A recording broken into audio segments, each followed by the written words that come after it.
जो आप लोगों को पता होगा वो आप लोग बता सकते हैं। देखिए, अगर मैं फिजिकल ज्योग्राफी की बात करूँ ना, अगर मैं फिजिकल ज्योग्राफी की बात करूँ ना, तो इसको बेसिकली 4 पार्ट में डिवाइड कर सकते हैं हम। एक होता है जियोमॉर्फोलॉजी, ठीक ना, एक होता है ओशनोग्राफी, और थर्ड होता है क्लाइमेटोलॉजी, और फोर्थ होता है सॉइल ज्योग्राफी, ठीक ना। तो अगर जियोमॉर्फोलॉजी की बात करें ना, तो इसमें हम अर्थ के बारे में पढ़ते हैं, है ना। है ना, अर्थ के बारे में आप लोगों को पता ही है ना कि क्या क्वेश्चन पूछा जा सकता है, इसलिए मैं इसमें नहीं जा रहा हूँ, है ना। हाँ, इसमें एक चीज़ ज़रूर इसमें आ सकता है, जैसे कई बार आ चुका है कि जो है ना, ये जो जियोमॉर्फिक प्रोसेस होती है ना, जियोमॉर्फिक प्रोसेस है, ये 2 टाइप की होती है। एक होती है इंडोजेनिक और एक होता है एक्सोजेनिक, है ना। इंडोजेनिक एक्सोजेनिक में आप लोगों को डिफरेंस भी पता होगा, मेरे को पता है। इंडोजेनिक मतलब जानते क्या होता है? इंडोजेनिक क्या होता है ये मुस्कान को बताने दीजिए। है मुस्कान? एंडोजेनिक वो होता है मतलब अर्थ के अंदर होता है, इनसाइड अर्थ सरफेस। और जैसे एक्सोजेनिक? लावा हो गया अर्थ। एक्सोजेनिक जो होता है वो मतलब वो होते हैं जो बाहर, जैसे माउंटेन्स हो गया, प्लेटफॉर्म हो गया, ये फीचर्स जो बनते हैं। हाँ, विंड विंड बोलते हैं इसको। इससे वेदरिंग वैली ये सब इसके ड्यूटी फॉर्मेशनल और इरोजन लैंडफॉर्म। अच्छा। देखिए, ये जो माउंटेन बिल्डिंग है, माउंटेन बिल्डिंग, ये किस में आएगा, एंडोजेनिक या एक्सोजेनिक में है? एंडोजेनिक प्रोसेस में। अच्छा। और ये क्या बोलते हैं, विदरिंग और इरोजन किस में आएगा? ये तो एक्सोजेनिक में।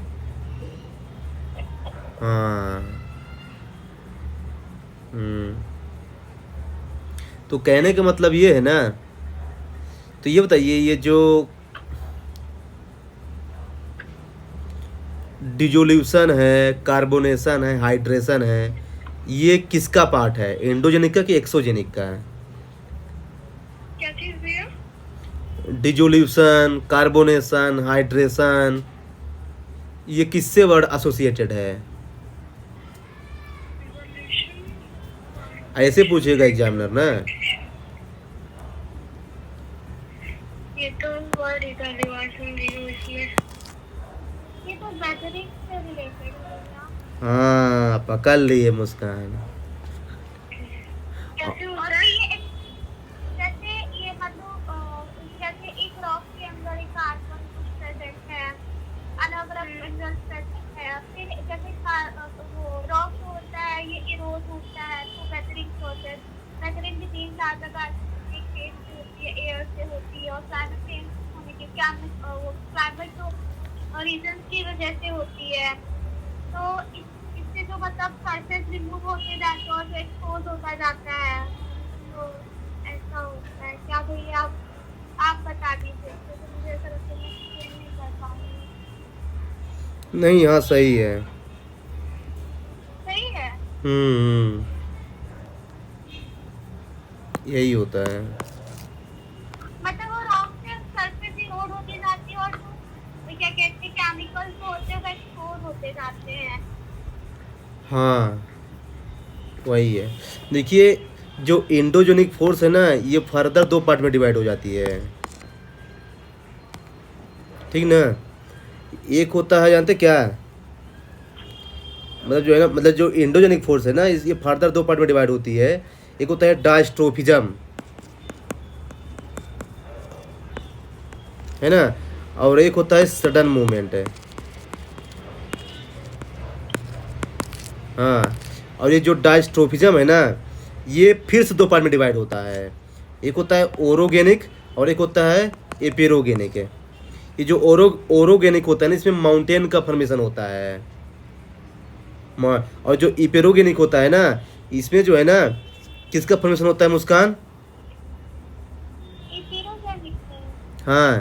एक अर्थक्वेक वगैरह शायद आते हैं, जो अर्थक्वेक हो गया, वॉल्केनो हो गया। लैंडस्लाइड वगैरह, मतलब इससे अप और डाउन में मूवमेंट होता है ना, तो जैसे वॉल्केनिक हो गया, फिर वो एक बार आता है तो ये अपवर्ड होता है, अर्थक्वेक होता है तो अपवर्ड डाउनवर्ड दोनों होता है, लैंडस्लाइड भी हो जाता है। नहीं, हम ये पूछ रहे हैं ना कि जो है ना, ये बताइए, ये क्या बोलते हैं, हाँ वो तो ठीक है ना। देखिए देखिए, ओरोगेनिक जानते क्या होता है, जिसमें क्या है ना, जैसे फोल्ड माउंटेन वगैरह बनता है। जो इपेरोगेनिक होता है ना, इसमें क्या है ना कि जो है ना, जो अर्थ क्रस्ट है ना वो अपलिफ्ट होती है। हाँ, तो ये ध्यान रखिएगा, ये कुछ हाँ, इसमें जो है ना कंटिनेंट का फॉर्मेशन होता है, और जो ओरोगेनिक में जो है ना माउंटेन वगैरह का फॉर्मेशन होता है। बिल्डिंग का। हाँ, देखिए तो मतलब मैं ये तो बोल हम्म ये फिर अर्थक्वेक और वॉल्केनो किसका पार्ट होगा? ये इसी का देखिए, क्या है, देखिए मैंने बताया ना कि देखिए क्या है ना कि देखिए एंडोजेनिक फोर्स जो है ना दो टाइप का होता है। एक होता है ड्राइस्टोफिज्म, जो कि जिसमें अर्थ जो है ना एलिवेट होती है, फिर जो है ना बिल्डअप होती है। और एक होता है सडन मूवमेंट, जिसमें अर्थ जो है ना ब्रेक होती है, मतलब अर्थ क्रस्ट ब्रेक होता है सडन। जैसे एक होते हैं अर्थ क्वेक, वोल्केनो, ये जो है ना आएगा सडन मूवमेंट के अंदर आएगा। हाँ, ऐसा है मुस्कान।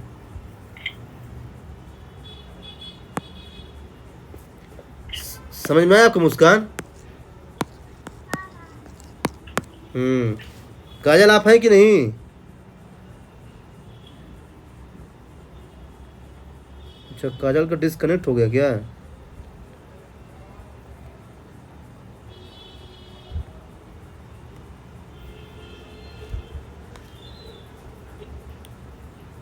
सावधान, अगर आपको अनजाने नंबरों से सिम बंद होने, बिजली कटने, केवाईसी हेलो।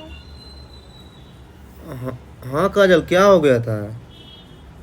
पता नहीं भैया कैसे कट हो गया था, आपकी साइड से ही हुआ था। अच्छा, हाँ तो मैं मेरा कहाँ वैसे ही कट गया होगा शायद, तो तो मेरा मैं ऊपर कट गया। हाँ तो मैं कहाँ पे था कि जो है ना, ये जो है ना, रिवोल्यूशन, कार्बोनेशन, हाइड्रेशन। हाँ उसके आगे जो है ना, जैसे मैंने बताया ना कि जो जियोमोर्फोलॉजी है ना, मतलब जो जियोमोर्फिक प्रोसेस है ना, दो टाइप का होता है। एक होता है एंडोजेनिक और एक होता है एक्सोजेनिक। और एंडोजेनिक के जो है ना फर्दर जो है ना टाइप्स होते हैं, मतलब जो है ना, जैसे एक होता है जो है ना, हाँ मतलब जो है ना, एक होता है ओरोगेनिक और एक होता है एपेरोजेनिक। जो ये जो है ना, ये ड्राइस्टोफिज्म के पार्ट हैं, है ना, जिसमें जो है ना अर्थ क्रस्ट का मूवमेंट होता है ना, जिसमें मतलब फॉर्मेशन होता है। फिर एक होता है सडन मूवमेंट, जिसमें जो है ना डिफॉर्मेशन होता है। देखिए, एक में फॉर्मेशन होगा, एक में डिफॉर्मेशन होगा। जैसे अर्थ के एक ये डिफॉर्मेशन में आएगा, और जैसे ये हो गया माउंटेन बिल्डिंग वगैरह ना, ये फॉर्मेशन में आएगा। तो ये जो है ना PYQ पूछ चुका है यूपीएससी, ये कौन किसके अंदर आता है, तो ये ध्यान रखिएगा। और बाकी जो एक्सोजेनिक है ना, ये तो पता है आपको, जो अर्थ जो है ना, जो अर्थ के एक्सटीरियर जैसे वेदरिंग हो गया, इरोजन हो गया, ट्रांसपोर्टेशन हो गया, है ना, ये हो गया। डिसोल्यूशन क्या होता है? घुल जाना। हाँ, डिजोल्यूशन, कार्बोनेशन, हाइड्रेशन, ये सब केमिकल रिएक्शन है। देखिए, वेदरिंग के 3 पार्ट होते हैं ना, तो इसमें एक होता है केमिकल, एक होता है फिजिकल, एक होता है बायोलॉजिकल। तो जो ये ना, ये डिजोल्यूशन वगैरह जो है ना, डिजोल्यूशन है, कार्बोनेशन है, हाइड्रेशन जो है ना, ये इसके केमिकल्स वाले के पार्ट हैं। हाँ, बस ये ध्यान रखिएगा, है ना। बाकी इसमें एक यूपीएससी ये भी चीज़ पूछ सकता है आगे जाके, है ना। ये जैसे मैंने यहाँ पे बताया ना कि जो अर्थ का जो इंटीरियर है, अर्थ का इंटीरियर, तो ये जो है ना 2 पार्ट में होता है। एक होता है डायरेक्ट और एक होता है इनडायरेक्ट, ठीक ना। और जो डायरेक्ट वाला होता है ना, जैसे अब देखिए, अब जैसे आईएसओ पे से पूछा था कि इनमें से कौन सा जो है ना डायरेक्ट सोर्स है अर्थ के इंटीरियर का है, तो ऑप्शन ऐसा दिया था, मेटोराइट्स और ग्रेविटी, माइनिंग, वोल्केनो। बताइए, चलिए। जिसका डायरेक्ट सोर्स दिया। अर्थ के इंटीरियर का डायरेक्ट सोर्स कौन सा है? माइनिंग है, माइनिंग है, और मीटोराइट्स है, ग्रेविटी है और वॉल्केनिक इरप्शन। मीटरोइड्स नहीं है। वॉल्केनो होगा, वॉल्केनिक इरप्शन। मीटरोइड्स नहीं है डायरेक्ट सोर्स। और भैया ग्रेविटेशनल जो है वो इनडायरेक्ट होगा ना। ग्रेविटेशन भी इनडायरेक्ट है। जी आप चेक कर लो। मेरे हिसाब से आपको चार ऑप्शन दिए थे जिसमें कि दो तो डायरेक्ट होंगे, एक माइनिंग और एक वॉल्केनो, वॉल्केनिक इरप्शन। देखिए माइनिंग और वॉल्केनिक इरप्शन ये तो डायरेक्ट है। मीटोराइट तो इनडायरेक्ट है, लेकिन ग्रेविटेशन बताइए। ग्रेविटेशनल इनडायरेक्ट है। और टेम्परेचर, प्रेशर,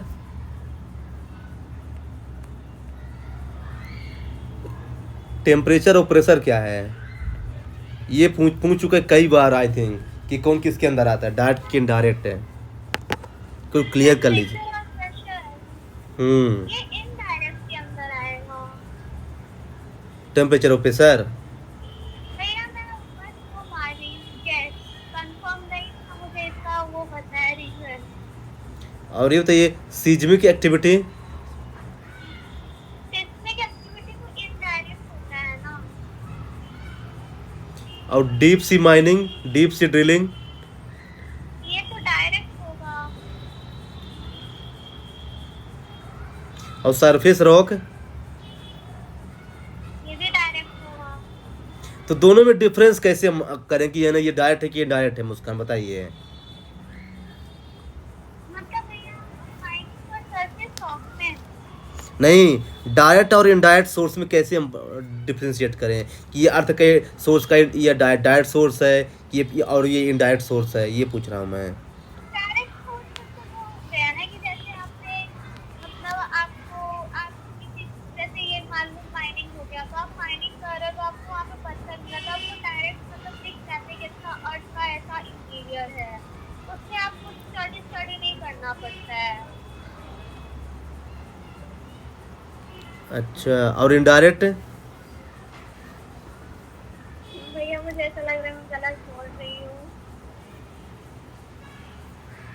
नहीं सही बोल रहे हैं मुस्कान आप। बोलिए बोलिए बोलिए।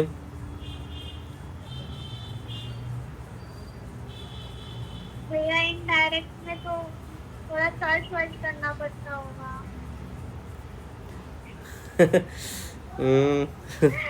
नहीं पता, बट ठीक है मैंने बुक में पढ़ लिया और कर दिया।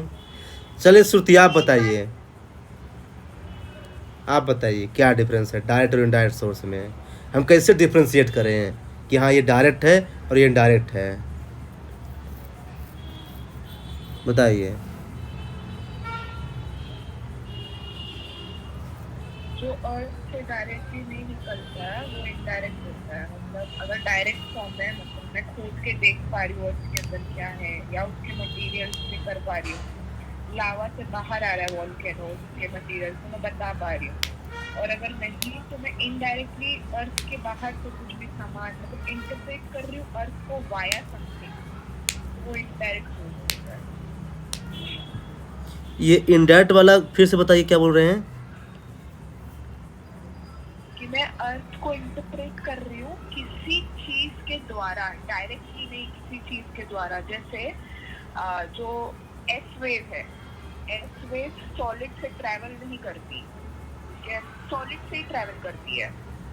तो अगर मेरे को कहीं पे वेव आ रहा है एस वेव, तो मुझे पता है इसके अंदर कोई सॉलिड है। और अगर वही जगह पे मेरे को पी वेव भी मिल रहा है तो मतलब कि तो सॉलिड, लिक्विड और गैसेस मतलब तीनों है। तो मैं अर्थ को इंटरप्रेट कर रही हूँ किसी और चीज से। तो फिर ये बताइए जो डीप सी माइनिंग है ये भी तो हम किसी चीज़ से ही कर रहे हैं ना, तो ये फिर डायरेक्ट कैसे हो जाएगा। नहीं, डीप सी माइनिंग मतलब आप सी के माइनिंग के अंदर से निकाल रहे हो ना, ये तो सेम माइनिंग हो गया।